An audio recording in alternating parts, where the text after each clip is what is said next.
The world tells us that strength is measured in quantity. The bigger your house, the flashier your car, the more accolades you have, the stronger you are supposed to be.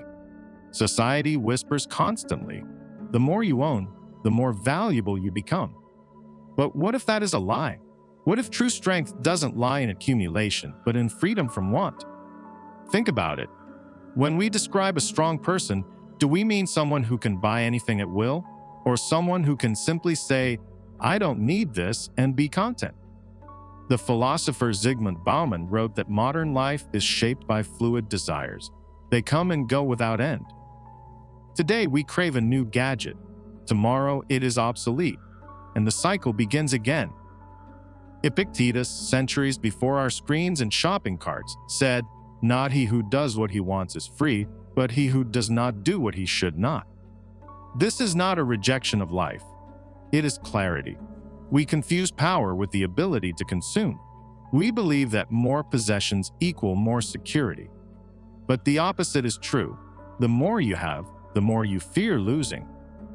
Look around. People live in quiet terror, afraid of losing jobs, status, or the approval of others. Chains of modern life. Fear becomes a habit.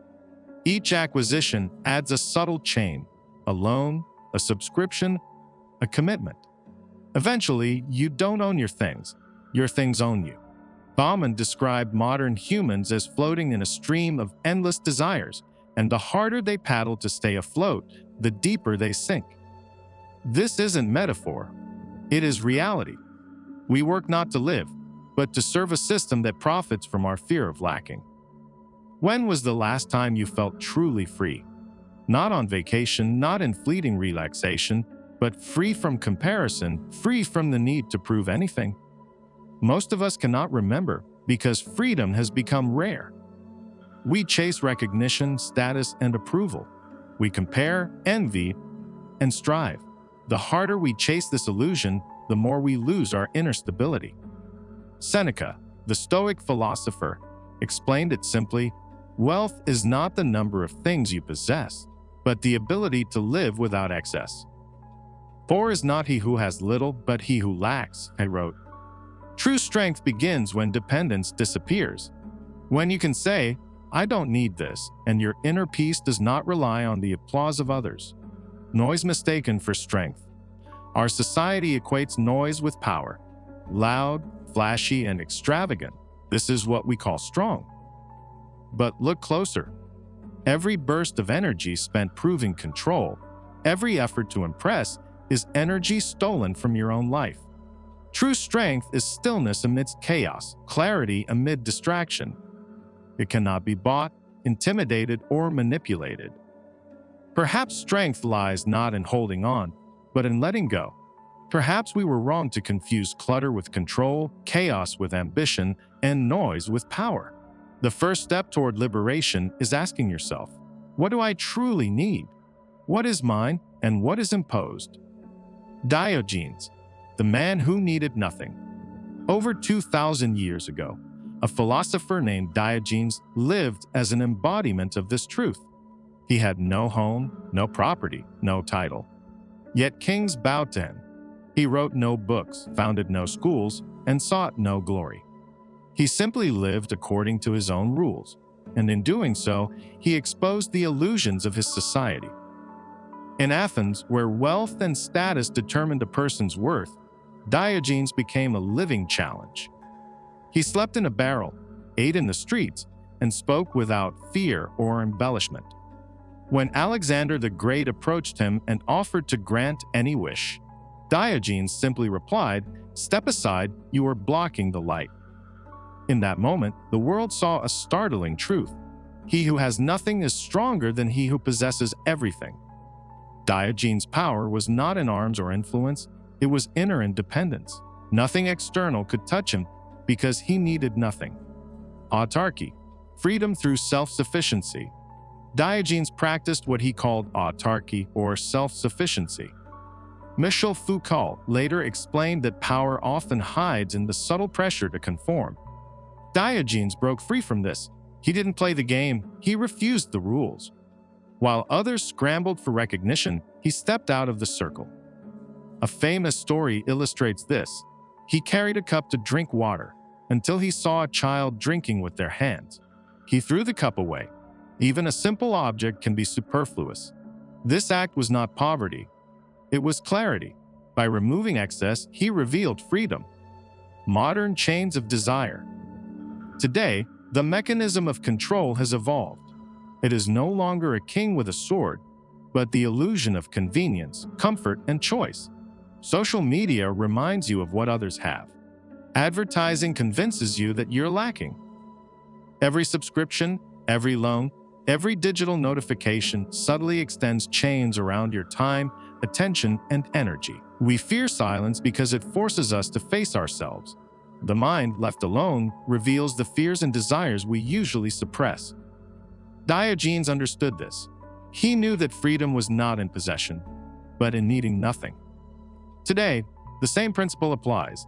The more we clutter our lives with the unnecessary, the more controlled we become. Simplicity is strategy. Simplicity is not rejection. It is strategy. It is not a life without ambition. It is a life without noise. Seneca again reminds us, a man who needs little is closer to the gods than one who has everything. When you simplify, you reclaim energy, clarity, and choice. Imagine a day without debt, obligations, or fear of missing out. Decisions are faster. Mistakes are fewer. Energy is conserved. Simplicity is an economy of life. Henry Thoreau, author of Walden, went into the woods not to escape humanity, but to live consciously.